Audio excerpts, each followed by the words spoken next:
morning, everyone. Good morning. It's a cold morning, I know. And you see, one voice drowned every other voice in this room. So good morning, everyone. Good morning. That is better. Let me take this opportunity, ladies and gentlemen, to welcome you to this press conference. And like we keep saying, we are always delighted when you respond positively to our invitation. And this is the way we should be conducting our business. And because we, as the government, and you as the media, we have complementary roles. That we have the information that we cannot pass to our target audience on our own. And therefore we need you, who also need the information, so that you can use you to reach our target audience. So those two roles cannot be effectively carried out without us, government, and you, the media, working in close collaboration. And therefore, every time we have an engagement of this kind, to us it's always a delight. And I must say that over time we have been able to work together, partner together, so that we can be able to effectively communicate to our people. Now this morning we have invited you here once again to talk to you about something that you are very, very much alive to.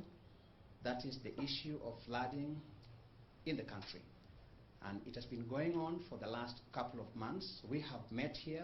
I think this is the 5th time we are meeting here in as far as the flooding situation is concerned. Now this morning we are privileged to be joined by 2 principal secretaries from state departments that are linked to the flood situation. I would like to introduce, therefore, Mr. Mika Puwon, who is the Principal Secretary for State Department for ASAL. Good morning. Next one is Mr. Charles Sunkuli, Principal Secretary, State Department for Devolution. Good morning. So we will be together here, and during question and answer session, we will be able to take them collectively if need arises. But like I did mention, that we have been experiencing this flooding situation in the country, and we know that it has been able to cause a lot of damage, destabilization, loss of lives, even mudslides in certain parts of the country.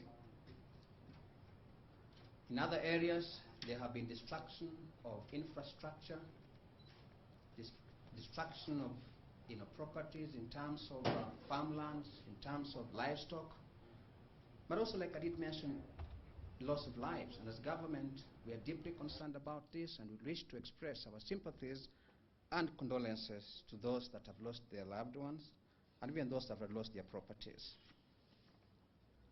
As government, we are providing relief assistance to help restore livelihoods of all those affected as we continue to monitor the situation in the country.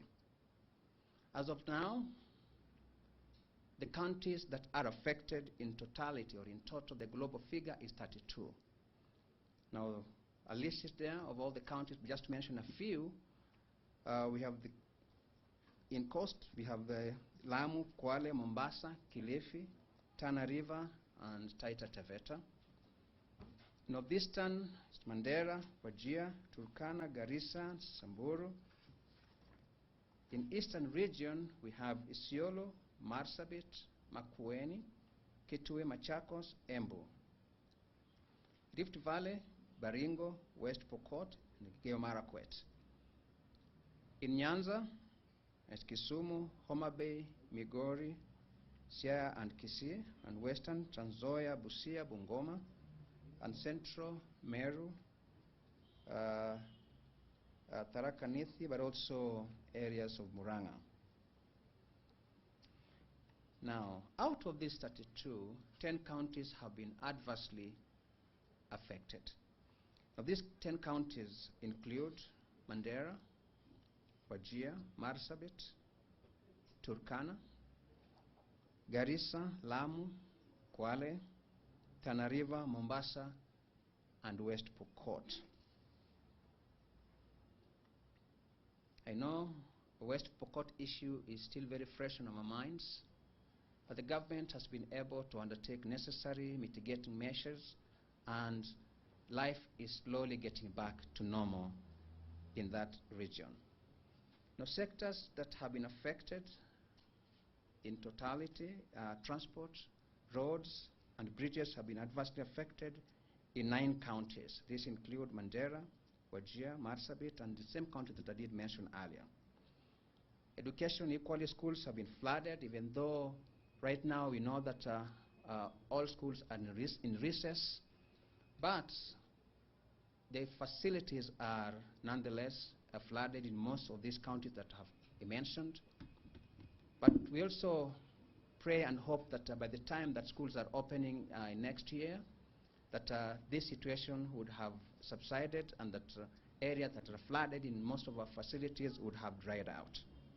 In the event that this does not happen, then as government will continue to undertake necessary measures to ensure that education is not interrupted with. That as the program states that schools are supposed to open in January, they shall open in January. Health centers have also been affected, others are flooded, but for those that are not flooded, access to those facilities have also been interfered with. So there are many areas that our people cannot be able to access Medicare because of access to those facilities have been cut off. And the government is doing everything in its power to ensure that in areas that access have been interfered with, that they are restored and people can be able to move freely. KENHA is on the ground, working around the clock to open access so that activities and daily movement can be able to take place. Agriculture is equally affected. Farmlands and crops have been destroyed and livestock swept away.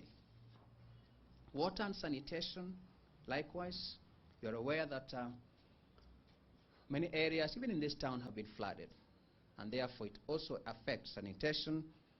In those other counties that I did count, water is an issue, and the government is providing certain kinds of tablets to ensure that they are able to drink clean water, unlike using water that may be contaminated. Housing is also another area that is affected, and many houses have been swept away or destroyed. Of course, you do recall the disaster in West Pokot where several households lost their property, but not just in West Pokot alone, but other regions, albeit not so many counties that have experienced this. In terms of the extent of damage, and we're talking about humanitarian situation, approximately 350,000 people have been adversely affected across the entire country, 330,000 people. Now, those that have been displaced are 17,000. And those that have lost their lives as of yesterday are 132. Should there be any casualty last night, that number has not been incorporated in this. So the figure as it stands as of yesterday in the evening is 132. There are many people, indeed, that have also been cut off from their homes. A few have been marooned, but the government has been able to provide necessary support system to ensure that those that are marooned are either airlifted to safer ground so that they can be able to continue with life, albeit not in a proper way, but in a much better way than being marooned where they can get no support at all. 11,000 livestock have also been swept away, and undetermined acreage of farmland, like I did say, have been submerged, and crops of unknown value have been destroyed. And therefore the next concern would be, what is the government doing in as far as intervention is concerned? Now, as governments, we have been in collaboration with other actors, including county governments, the Red Cross, World Food Program, and other humanitarian agencies. Some, of course, are international that have come in to try and assist, like Al Hair that have come in to assist, but others are local in, in organizations, local state actors of goodwill that have also come in to help in alleviating this kind of situation that we are facing in this country. They have therefore been able to provide food and non-food items to the affected communities. We'll see what these are. But they also, as government, have put together a multi-agency team that is already working and assessing the situations on the ground as they happen and instituting measures to alleviate. Among the multi-agency that I would wish to bring to your attention is one that looks at the extent of damage of bridges and roads that have been cut off. And this is KENHA, which is part of that multi-agency team. Without transportation, without people being able to move from one region to another, commerce is affected,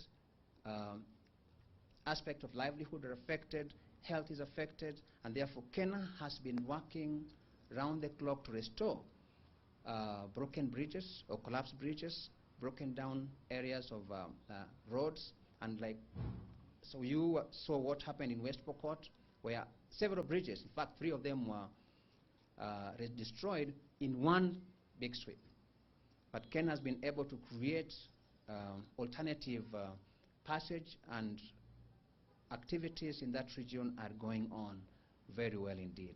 So the work that they're currently undertaking is to ensure that those collapsed bridges are rebuilt again. So the kind of interventions to create alternative passage areas to allow movement in that region to continue. This is not just for West Pokot alone. You remember even in Kwale, there was, not in Kilifi, there was a road that was cut. They were able to repair it within a record time of about 4 days, and movement was restored. So KENHA has been on the situation, monitoring and repairing any damage on the road or general infrastructure as far as bridges and roads are concerned, so that movement can be restored. Now, in terms of food items that have been given out or distributed to the areas that are affected, there's a lot, really. And I will not perhaps go through everything, but you will be given this so that you can use it for your news. But just to mention a few, in Isiolo, and this is Isiolo County, not sub-county, but Isiolo County as a whole, they have been so far issued with 2,100 bags of rice, 600 bags of beans, 150 cartons of vegetable oil, and 300 fortified food bales. These are bales, 300 bales of fortified food. Wajir, 5,600 bags of rice, 2,400 bags of beans, 400 cartons of vegetable oil, and 800 bales of fortified food. Now, of course, in Mandera is 4,900 bags of rice, 2,100 bags of beans, 350 cartons of vegetable oil, and 700 bales of fortified food. Maybe just one more. In Kitui, and this has been largely affected, the government has issued 8,000 bags of rice, 3,200 bags of beans, 800 cartons of vegetable oil, and 1,600 bales of fortified food. The rest are there. You'll be able to find them in this document that we're going to circulate. But I also wish to look at West Pokot.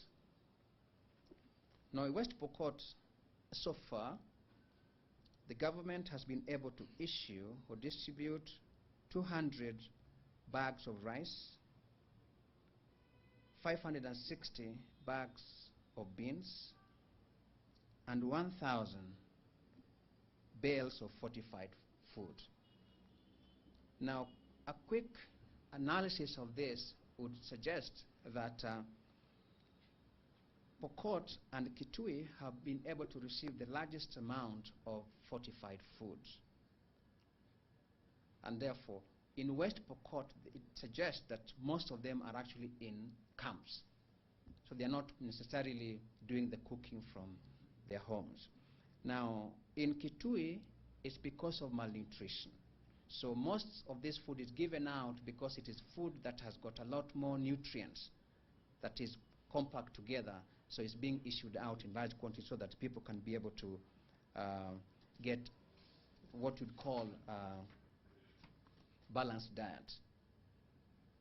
Now, additionally, West Pokot has been able to receive cooking utensils, large quantities of cooking utensils, lighting implements, sanitary towels, mattresses, tarpaulins. Tarpaulins are tents that are used to construct shelters, and iron sheets. That so far the government has been able to issue 3,500 iron sheet and roofing nails. And again, like I said earlier on, this is because they are in IDP camps. So this is to help them so that when they move back to their former dwellings, then they can have something to start with. So it's a way of starting them right off. And therefore, as government, we keep on appealing to people of goodwill to continue providing, especially building materials to help in restoring, most of our people to their previous dwellings.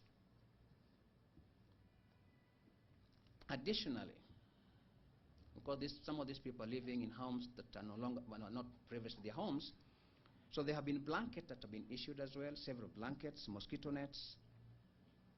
I did mention about water treatment tablets, plus drugs. And indeed, Moi Teaching and Referral Hospital was able to give out 4 doctors and 36 medical staff or nursing staff to help with the disaster in West Pokot. And they were there for a good 3 days, running, treating all those that require to be treated, especially those that were affected by the disaster. I know all of them were affected one way or another, but there are those that got injured on the account of that disaster. And they were there for 3 good days, and they were able to treat quite a number. A few of them eventually were transferred to Moi Teaching Referral Hospital in Eldoret. I think there were 3. The others were treated at Kapenguria, admitted there. Some of them have been discharged. Those that were unable, unfortunately, to survive in West Pokot, we lost a total of 43. 43 persons lost their lives. And as of 2 days ago, 36 bodies had been recovered. 7 had not been recovered. Now, because of the duration of time from the day this disaster did happen last Saturday, not this one, but the other one, which about going now running to about 9 days, is that it is unlikely that those that have not been recovered would still be alive. And that is what makes us put this figure at 43. Okay. So, again, my request, or our request as government, is to use the official figure, because the figures that have been verified. How have they been verified? The Red Cross, together with the county governments, have gone to the families and spoken with the families. And the families have given out the names. So the people that we're talking about are not anonymous people. They're not people with no names. They're people with names that can be verified. So when you talk about 52, 57, 60, 100 names of people, but with no evidence. And therefore, we are only requesting and advising that let's use the figures that have been given, because there is evidence that these people can be, any individual can be linked to a family and has a name. So with that, we have got 43 that were able to perish in that disaster. Many have been injured and they've been treated. Others are still in hospital, like I did mention 3, but the rest have been able to get back home and be united with their families.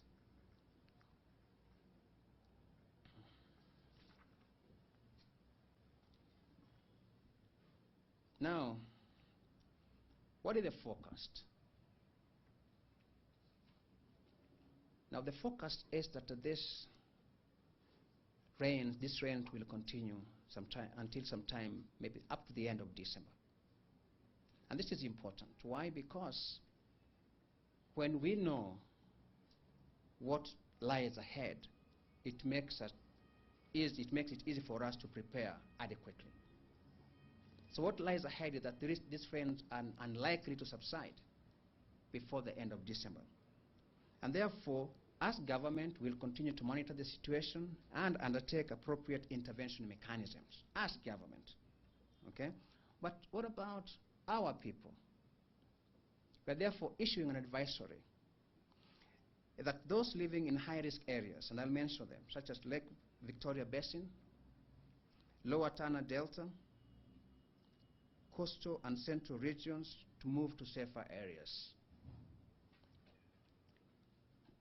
Already the government has designated camps in all counties that are affected where people can move to. I know the last couple of days, Tana has been swelling, and locals have been advised to move to areas that have been designated by government, where they can go, and support and assistance will be sent to them in those camps. So our appeal to you is to send out also this advisory to our people. I know, based on experience from several parts of this country, that when an alert like that is issued, when an advisory is issued, a couple of times many of us are unwilling to respond to such advisory appropriate or positively for two reasons. One is that I have my property here. I have my cow, I have my goat, I have my chicken, I have my this. How do I move and leave them behind? But you're also saying this, that a sheep can be bought later on. A cow can be bought later on. Anything else in form of a property can be bought later on. But there's only one life. Thus once you lose it, it is gone.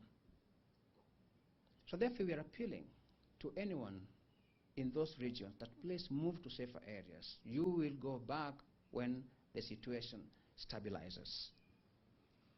We're also calling upon those who are living in areas that are prone to lightning. Of course, we're talking about Western Kenya and of course Nyanza, to move away from standing near grilled windows and standing under trees when there is rain. Because these are potential attraction or targets to lightning. So that's an appeal that we're sending out to those that live in those areas that are affected. People in Muranga to move to areas that are safe. We are all aware about landslides in Muranga, but also Elgeyo Marakwet, to move to safer areas. And once this period of the rain is over, they'll move back to their former dwellings. Now we're saying this so that we can be able to reduce the likelihood of any disaster, because there is only one life and you have to protect it. In any case, safety begins with who? With yourself. The government also only comes in the second tier, but the first tier is the individual himself. And therefore, by way of conclusion, we would like to assure the public that the government will continue to provide assistance to mitigate the impact of disaster should they happen. And whatever has happened is also a learning point for government to be able to continuously improve response mechanisms. Additionally, we also call upon the public to take advantage of the rains to plant trees to protect the environment. Most of these areas are very bare. If you go to West Pokot and any other part of this country, the areas are very bare. Now, why don't we take advantage of the rains to plant trees so that the soil can have something to hold it firmly? Because if there is nothing to hold the soil, when rains come, most of it will slide down. Okay? So that's appeal that we're sending to our people to see that they take advantage of this rainy season and plant trees.